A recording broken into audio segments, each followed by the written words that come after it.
Let's get more on that now with Quinton Long. We were talking about this morning just the sheer numbers who are going overseas, and there's plenty of deals as well. And you're an experienced traveller. It's something, these are part of your checklist, aren't they? Absolutely. I mean, we are very lucky in this country to have smarttraveller.gov.au, which is a fantastic resource for any Australians travelling.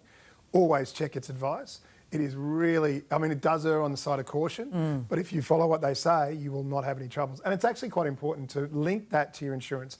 Never forget that you must travel with travel insurance. If you cannot afford travel insurance, you cannot afford to travel, particularly in these circumstances.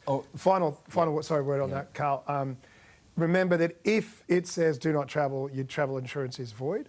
And I do get a lot of questions about, I'm an elderly person, how do I get travel insurance? Because it's so expensive, it's so difficult. There is one company in Australia, a great company called CATO, C-A-T-O, Council of the Third Age, C-O-T-A, so COTA, and they do great travel insurance for elderly people. My mum, 86, about to go overseas to see her grandniece's wedding. They get her through it. Yeah, it'll be amazing. All right, so people are still going to go this time. Yeah, absolutely. And weddings and such. And there are going to be, you know, there's some great deals around. So even though we need people to be careful of that, what are some of those deals around for folks if it gets okay to travel? Yeah, look, the first pot of call is always, you know, flights. We've got to get there in the first place. And so look at your second or alternative airline. So we all know the big players like Qatar, you know, Emirates and Qantas, of course. But people like China Airlines, which fly through Taipei, actually really, really affordable and probably the most affordable at the moment.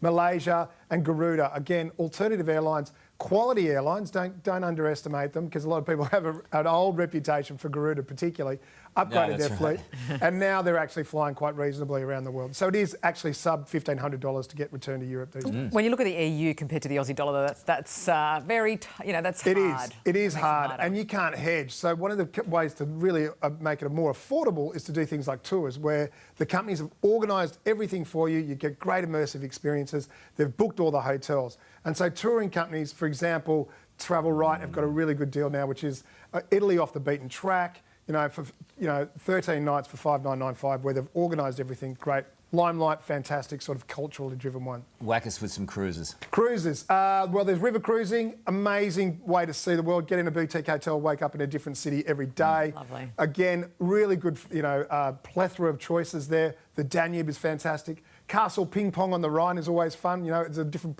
castle ping pong on each side of the Rhine. And obviously Tauk, who do these Parisian and plus the Leon River, amazing experiences there. And then MSC have got a fantastic deal on their amazing ship, the World Europa. And again, Royal Caribbean, Norwegian, they've all got amazing sort of itineraries that take you all across the Med, which is a fantastic way to see it. It is an amazing ship. And I've got to say, there was two there that I wanted to say.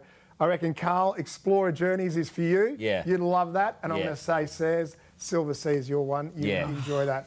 Yeah. Very, look at very that price similar. tag. I know, it's amazing. Expensive taste. The closest I've ever come to thinking I've got my own super yacht was on Explorer Journeys. There you go. Yeah. And you can take your furry shoes on. I can take my not in a Euro summer. Okay.